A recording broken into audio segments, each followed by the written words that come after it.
Ladies and gentlemen, welcome to Opinion Machine, the show where we talk about all things gaming.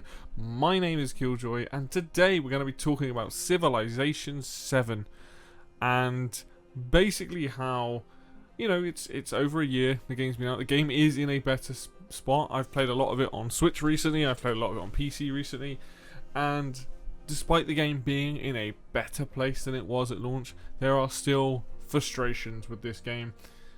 Now, I'll put this out there. I do not think that Civ 7 is a bad game by any means. A lot of my criticisms come because I want the game to be in a better spot. Now, at some point soon, I believe they're adding in, I think they're calling it the test of time.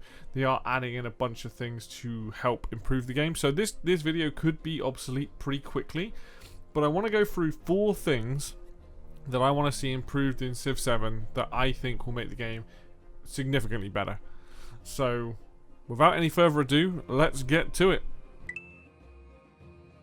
Interaction through diplomacy is probably one of the biggest gripes that I have with this game in its current state. And what do I mean by that? It's that you really don't have a lot of interaction through diplomacy. You kind of make decisions and they happen. That's kind of it.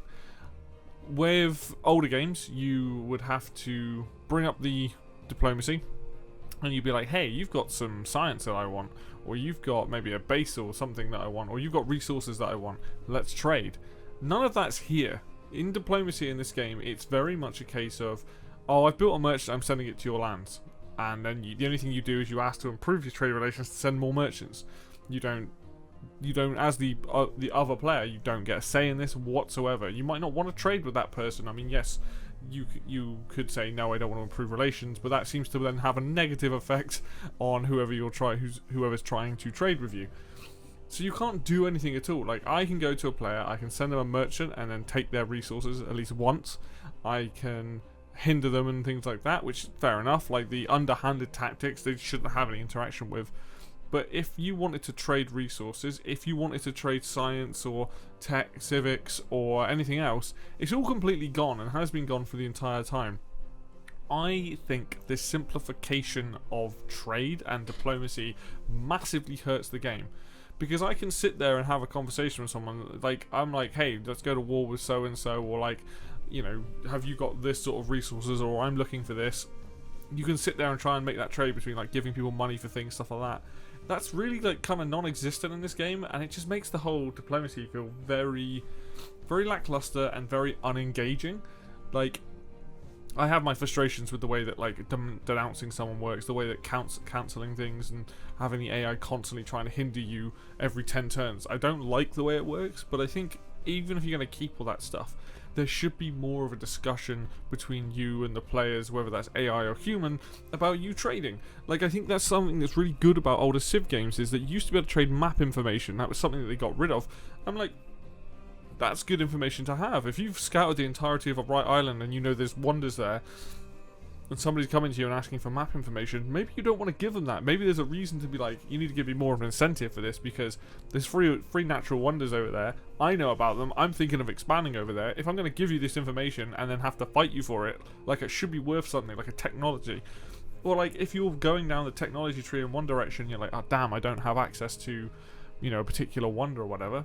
You can then barter those things, and that just doesn't exist. And it really sucks that you don't have the interaction on that. This game, for a game that is all about, you know, micromanaging, like, your cities and what your units are doing and, like, dealing with other players, it feels so hands off. It's like, I suggest something to the computer or to a human player, and they can either go yes or no. There's no like, let's renegotiate a tool in this game, and that really kind of puts a dampener on where I think this could be.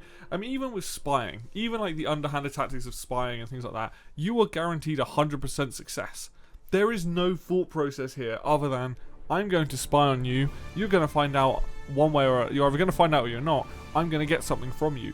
And it's like, there's no, you can counter spy and that slows stuff down, but there's no like, oh, actually, there's a 60% chance you'll succeed, but there's a 40% chance that your spy is going to get caught and you're not going to succeed. You know, there's no risk reward there. Like, yes, if you're lagging behind and you're spying on people because that's your only way to keep up, which is completely valid, you should also be penalized for that if you get caught, or like, you know, oh wait, you were trying to steal that? No, we stopped you from doing it. And that's all gone. Spying is just a click of a button again. It's like, I want this thing from that person.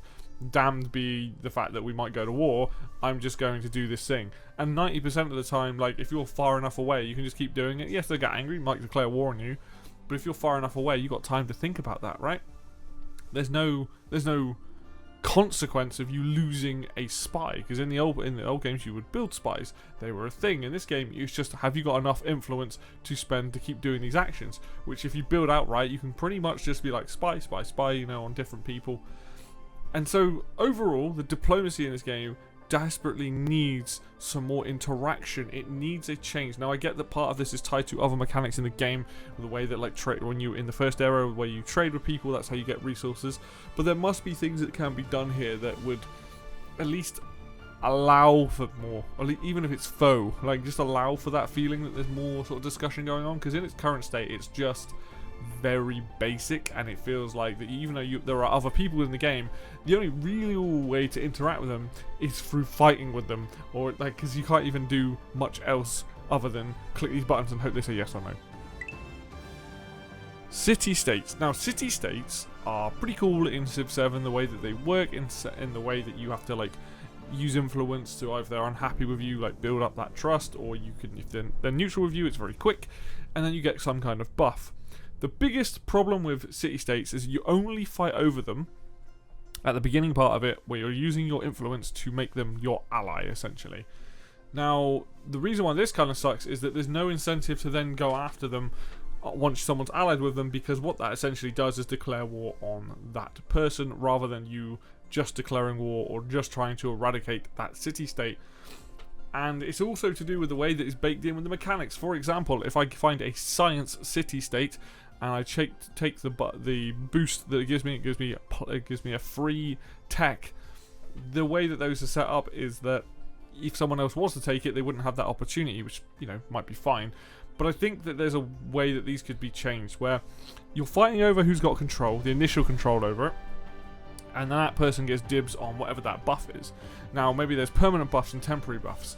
And the way that that could work out is that if somebody else later on wants to spend influence or wants to do some shenanigans without just destroying it, then there should be a back and forth fight, like it was diplomats or envoys in the previous game. In this, it could be that you spend a certain amount of influence to take it over, similar to how Civ 5 does it, but that's with gold. But maybe you can, like, spend time, X amount of influence, say 100 influence, and in 10 turns it will flip to you. Okay, well, in that case, if it's a, you know, if there's any buffs there, now you get to pick something, and then you get to take it, and it should be this kind of you fighting over these city-states constantly. As it stands, there is no fighting over the city-states other than the initial who can get it first, by pumping as much influence in to get it to be ticked down quicker. It really, like, again, feels very different and hands-off. Like, this game, the Civ's all been about, like, every little mechanic that you're fighting back and forth with. You're trying to, with your leader, with your Civs, use the boosts that you get naturally through them to do whatever it is, in this case, the legacy paths. But in this game, that interaction feels a lot less, and the city-states are a very, very obvious part of that, where I, as a player, as soon as I got a city-state, it's very unlikely, one, someone's going to declare war on me, human player, like with the people I play with.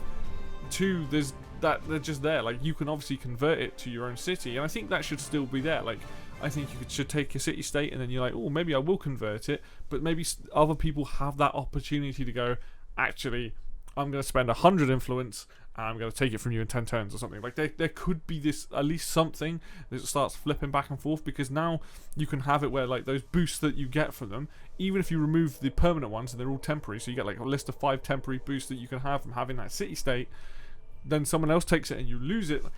It just adds more interaction. It adds to that, like, oh, okay, so I need to slow this guy down because his culture's really high. I'm going to take his culture one, right? Maybe it's, like, you can counter it and slow that down. Maybe there are things you can put in place, but, or like maybe like you, when it's conflicting, kind of like how the war support works, when it's conflicting between multiple people wanting it, maybe it starts to cost you too much, where you have to cede the city-state because you're like, well, actually it's going to cost me so much influence to keep it that I'll let you take it, sort of thing.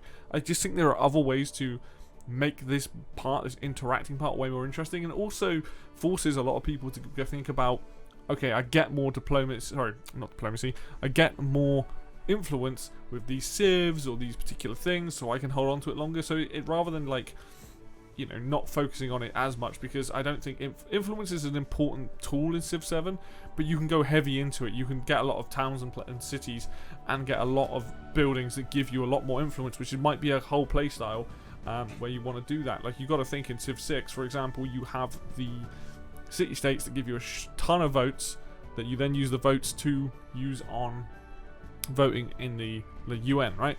So why not do something where there is more interactivity between you as the player and the other players with the city-states? Because that might be something, maybe not a victory condition, but that might lead to having a lot of city-states will give you big bonuses, which they do already, but now you're contesting them and people are going there flipping back and forth and stuff like that. And maybe in the final age there could be some kind of new mechanic to like help with that.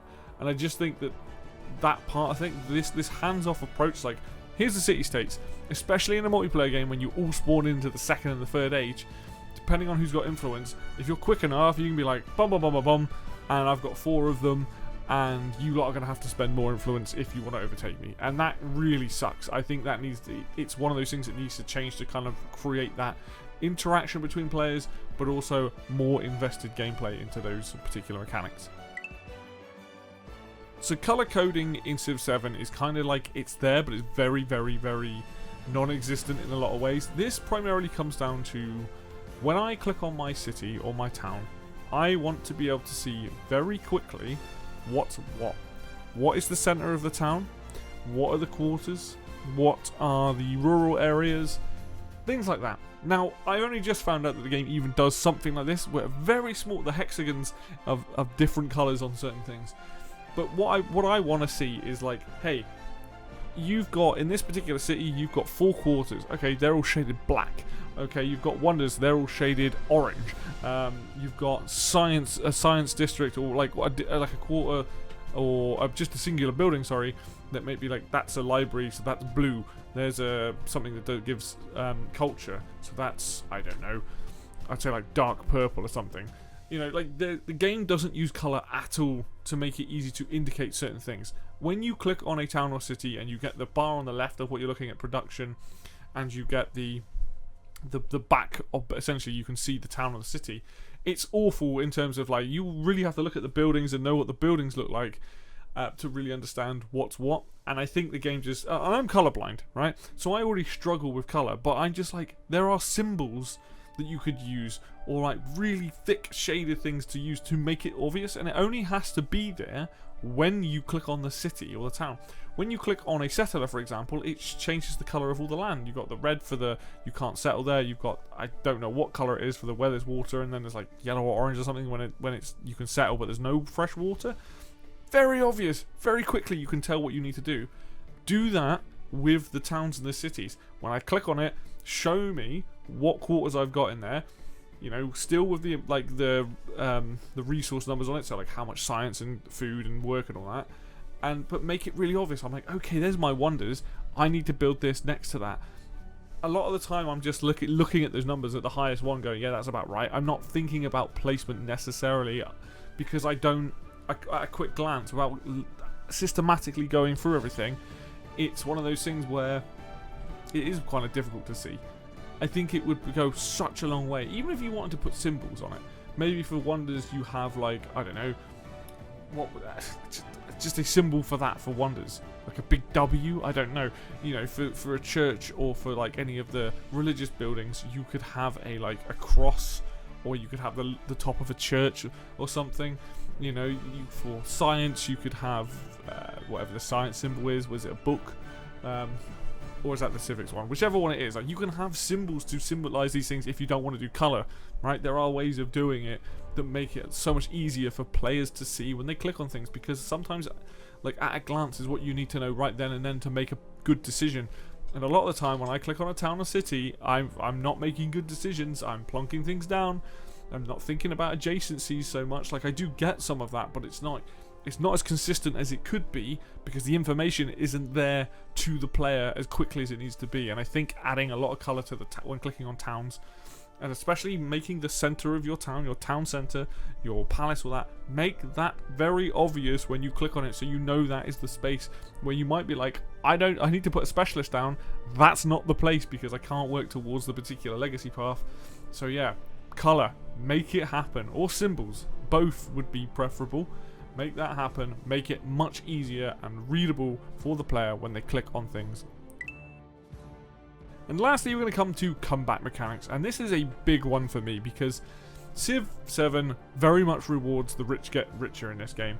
If you're working through the first age, and you move to the second age, and you're a player that manages to do 3 of the 4 legacy paths, right? And throughout that, you're getting a ton of extra points to spend, all this kind of stuff. When it comes to the second age, you get, let's say, 12 points. Now you've got points in one of the legacy paths. Maybe you want to keep all your cities, and now you've got a lot of stuff to spend on culture and science and wild things and military and money and all this sort of stuff. If you're the losing player or one of the people that didn't hit any of those marks, you get access to 1 or 2 points. You are left to basically suffer as if you were suffering. There is no reset point. The game wants, which is what they were on about. The idea was that you have these different errors and you have kind of a reset point, and it's just not there, especially in a human game, because of the way the game is structured. Right, it doesn't penalize people for getting so far ahead. If you get into future tech as well, you also get huge buffs to researching the civics and the techs of the next age, and it's just wrong. It needs to be flipped on its head. So as the player that's losing, what do you actually get? So okay, you get like a diplomatic point, or you might get a scientific point, and you get access to the dark points, which are huge buffs. So for example, it might be like you get 3 commanders worth of army, right? Huge buff. And then there's one massive negative. It's like all your other stuff's gone. So it's like you need to remove that. You need to make them actually good and, you know, accessible for people, that when it is a buff like that. So it's like, okay, so you didn't get anything, but we're going to give you, okay, maybe we give you 2 commanders worth of, and this is what they've got on them. So now you can go and start warring with people straight away. Like, you know, you've got a chance there, but there shouldn't be a negative to it. Or what you can do is you look at the people that are trailing behind, and you say, right, they didn't get anything on this tracker, so in the next stage they'll get 3 points to spend in science, right? And then, or it might be in the military one, okay, so they've got 3 militaristic points to spend because they didn't get anything, all based on the how far, because a tracker usually has 3 points on each one. So if you're looking at like the one with resources, you get 3 different things. So if you hit the first resource one, you're obviously getting some kind of buff anyway, but and then you don't hit, and that's, you don't need a buff there because you're probably doing okay for that. But then you don't, maybe you only get like the first one on 2 of the tracks and none on the other 2. So the 2 that you're massively behind in, here's 3 militaristic points, or here's 3, or maybe there's 2 points. Maybe 2 is probably a better number. Here you go. Here's 2 militaristic attribute points. Here's this. Here's this. And so that when you come to the next stage, and someone else has done 3 of the 4 tracks, and you've only got to 1 point on 2 of the tracks and none on the other, you've got a bunch of points to spend to actually give you some combat mechanics. Whereas I think once you hit the end point, let's say you hit the end of the militaristic legacy path, you then don't get any more bonuses. You don't get any points going into the next era, because your bonus is you now have access to the golden age. So let's say you do it with the resources where it lets you keep all the cities, you get that, but you're not then going to get points to spend, like tribute points to spend, because the problem is you've already hit the golden age. You've got the big buff if you choose to take it. So maybe as a player, maybe they let you take a bunch of the golden ages as the person, and so that you keep your cities, you get this, you get the stuff for like the culture and science, but you get no attribute points to spend, because for every point that you hit, you don't get access to that because you've hit the golden age. I'm not a balanced person. I don't know how well that would work, but the idea that if you are somebody who doesn't get anywhere on the trackers, or gets very, not that far into it, you get the points to spend to get those buffs to help improve you, the player. So when you start the next stage, you aren't as far behind. You've got a bit more science. You've got access to some things, maybe an expansion and culture, whatever it might be. You as the player then gets access to those things, because right now you're the one who's trailing behind, and that's the problem with Civ in terms of its way that those combat mechanics work. They do not work. Like, I like the idea of them. I think it can definitely be there. Obviously, The legacy stuff is changing, we know that, so this could all be, again, be obsolete. But right now, as it stands, the rich get richer, the poor to get nothing. You literally go into it. I had a game literally yesterday of this recording where I hadn't hit any of the points. I go into the next age, I've got 2 points to spend. One of the players has hit all 4 things and there's 12 points to spend, plus whichever, golden age they choose to take on, which does take points, admittedly. But that's like how what are you meant to do as the player in who's lacking? The great equalizer would be war, but the problem is unless you've built up an army and you've planned for it, you then have to go up against someone who is scientifically ahead of you, like culturally ahead of you, all this stuff. You have no buffs. Whereas if they hit those golden ages, and let's say you still need to go to war with them, but you get free attribute points to spend. Cool. Now I've got like war support on my side. Now I've got like actual things that are going to help me, the player, that's going to give me an edge when fighting them. Even if it's not like, even if they are still scientifically ahead, but you've got an army, you've got things that help with, your commander like having more experience, all these different things. That feels a lot fairer than the current implementation, where it's a case of if you do manage to hit all 4 of these, you get access to so much stuff, and if you hit all 4 of them first in a game, you also get extra stuff there. So it needs changing. It's definitely a problem.